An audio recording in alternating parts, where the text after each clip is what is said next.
I am grateful to be this year's recipient of the Terry Ishihara Co-Curricular Involvement Award for my work with the SVSU Forensics team. For those of you who don't know, forensics is an activity in which students learn skills in research, writing, and oral communication. Students compete in 11 events across 3 different categories at state, regional, and national levels. Thanks to a grant from the SVSU Foundation, 20 years ago I took a small group of SVSU students to their first forensics tournament.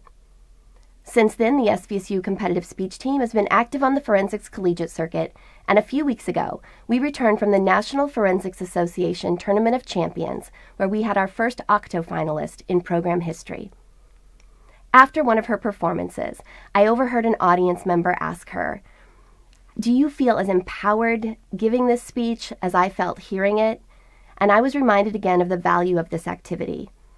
Although I am grateful for this recognition, most of all, I am thankful for the opportunity to work with some of the brightest and most creative students at SVSU. Competitive speech amplifies the voices of students and issues that might otherwise go unnoticed.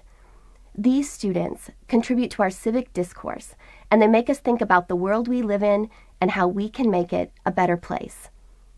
For this reason, I couldn't think of a better way to spend the last 20 years, and I'm looking forward to many more. Thank you again for this honor.